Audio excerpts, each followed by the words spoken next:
Welcome to this podcast of Real Estate Prosperity.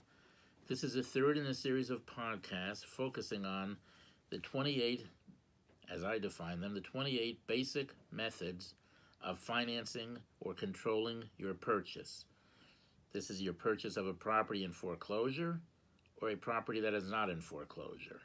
My name is Robert Metz, and I'm the author of the just published book entitled Real Estate Prosperity, which is available in both e-copy and hard copy form at www.realestateprosperityllc.com. At the end of our second podcast, I introduced the subject of conventional, more generic methods of financing, approximately 10, depending on how you define them.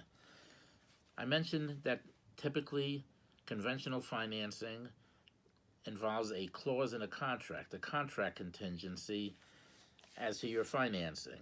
Again, you can obtain conventional financing without a contract contingency, which makes you a stronger buyer, as discussed later, but at the same time carries certain risks. If you don't get your financing and you can't void the contract based on no financing, you run the potential, obviously, of losing your deposit.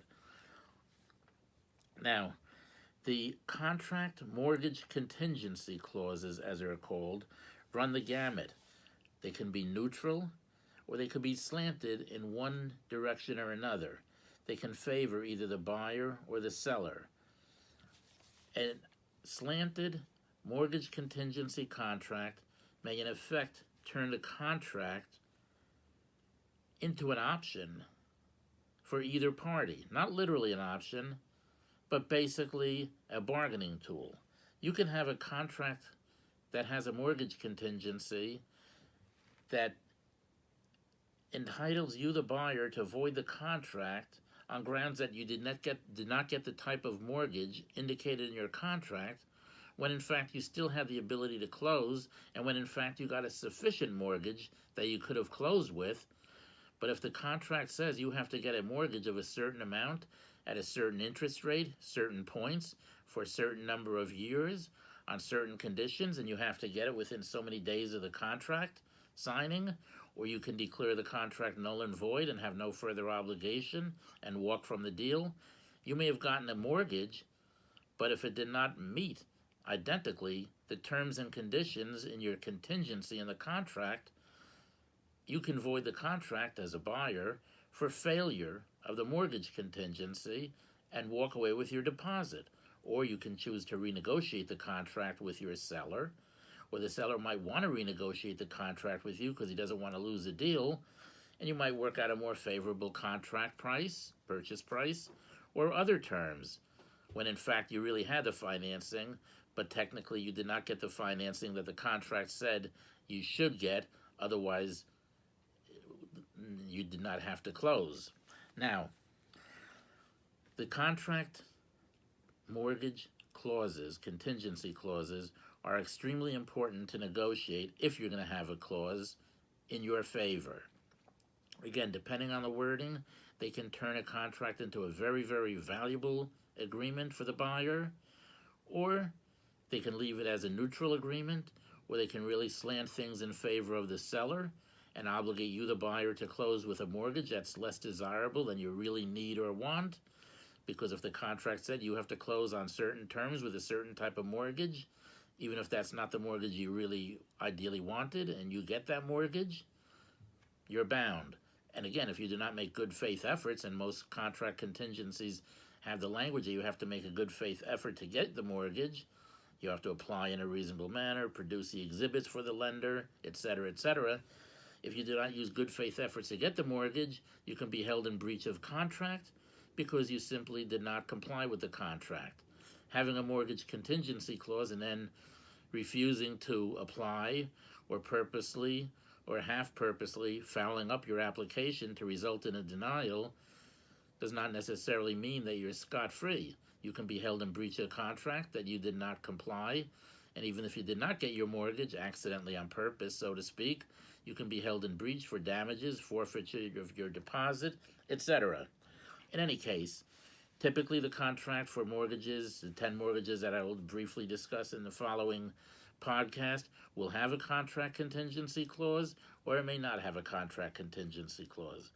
Be that as it may, the most common form of mortgage, especially in residential property and smaller commercial purchases, is what's called a direct reduction form. Typically, we know the direct reduction form as a 30, sometimes today 35 plus year term mortgage. That means that for every month of the mortgage going forward, your mortgage payment, in terms of the mortgage principal and interest, is the same each and every month, from the first month to the last month, 30, 35 years down the road, whatever the case may be, or whatever earlier date that you may prepay your mortgage at. The mortgage payment will remain the same, but the way the direct reduction mortgage is structured, if you look at a mortgage table, you'll see that in the early years you're paying almost all interest. Whether the interest rates are 4% or 14%, the early years are extremely, extremely top-heavy in interest, which again, subject to the law and the new tax laws, gives the buyer, the borrower, more money to deduct as a tax savings because of the interest, and in the later years you're paying more principal and interest, so you have less of a deduction. That's one of the ways, by the way, that banks, lenders make huge profits, when on the face of it, one would wonder, how do they make profit? If they're lending money at 3 or 4% and they're paying a couple of percent for their money, or if they're loaning the money out at 10% and they're paying 6 or 7%, it doesn't seem to be such a huge spread. But when the life of most mortgages might be 7 to 9 years, and the early years of the mortgage is almost all interest, the lender is collecting top-heavy in the early years on interest, and 7, 9 years down the line, his principal balance is not tremendously far from what he loaned in the beginning. So it's not that he's just getting 4% or 3% interest as a simple return month by month. In the early years, the rate of interest, while remaining constant, in our example, even though it's a constant interest rate, the amount of interest, dollars, that the lender collects is very top-heavy. Very little principal, mostly interest. Meaning, in the earlier years of the mortgage, the lender is making, in reality, a very significantly higher yield than the yield stated on the face of the mortgage. Again, that does not affect, for better or worse, the payments from the borrower. It does not change what the documents mean. It simply means that in reality, the lender is collecting, in those early years, much more than 4%. And unless the mortgage is held for a dozen, 2 dozen or so years, the lender is way ahead of the game. And when the mortgage is paid off, it's still top-heavy in principal. And if you do the numbers, you'll find that when the dust settles, the lender has gotten a significantly higher rate of return on his money. If the mortgage stays out there for 30, 35 years until its full maturity and its full payoff, well, then it evens out. In the early years, the lender's gotten heavy interest. In the later years, the lender's gotten heavy principal. But very, very few mortgages stay on the books, not being renegotiated, not being paid off, refinanced, or whatever the case may be, for 30 or 35 years. So the lenders make out, the banks make out like bandits, legally and properly so, and that's the business. Now, in the direct reduction, as far as you, the borrower, are concerned, your payments remain the same on your principal and interest going forward. Of course, most mortgages require you to pay your tax and real estate insurance along with the mortgage every month. In some cases, you do not have to pay within the mortgage, but in either case, it's an item has to be paid, often referred to as PITI, principal, interest on the mortgage, tax and insurance. Obviously, your tax and insurance payments can go up or down through the term of the mortgage. Typically, they go up and up and up and up, but the principal and interest on a direct reduction mortgage at a fixed interest rate remains the same dollar for dollar in year 1 and in year 30. Maybe a difference, how much is principal, how much is interest, but dollar for dollar, the same amount of dollars. Most direct reduction mortgages are paid monthly. Unlike rent, which is paid 1 month in advance, mortgages are typically paid 1 month in arrears. Some mortgages, and in some jurisdictions, it's more common than others, are what you call bi-weekly mortgages, where they're paid every other week. That contributes to a lesser amount of interest over the life of the mortgage and an earlier maturity date. In other words, your typical 30-year mortgage paid bi-weekly will last for less than 30 years, meaning you pay less money. But again, that's not the real way that you make money in real estate. You make money in real estate, as I point out in my book, through a variety of means. Paying off the mortgage, however important and good, is the least of it.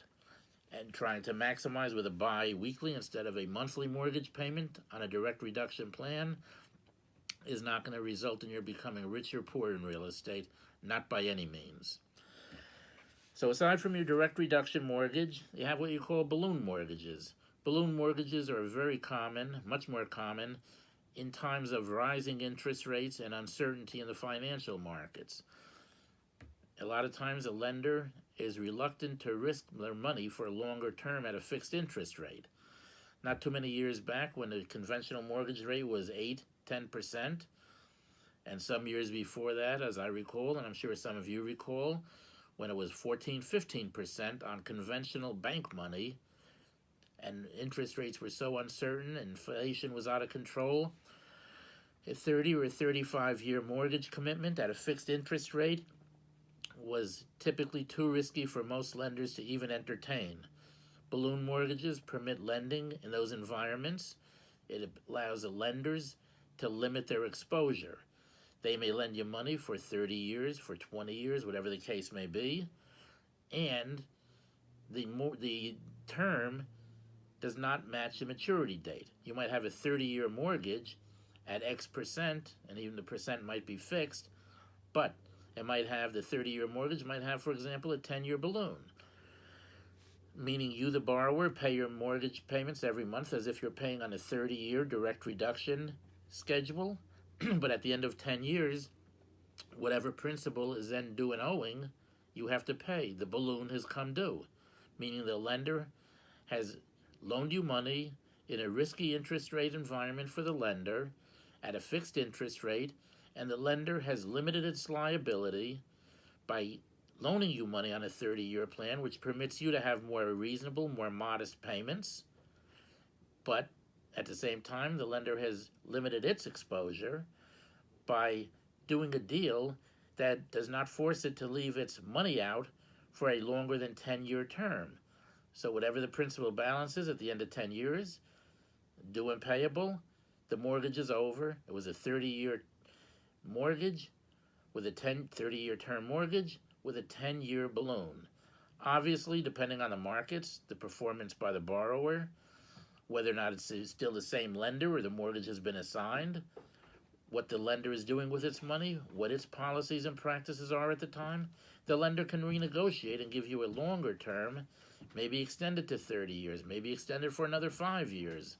But at the same time, giving a balloon mortgage allows a lender to limit its risk, to limit its exposure, and at the same time, at the inception on day one, to loan money for a longer term to make the payments manageable for you, the borrower.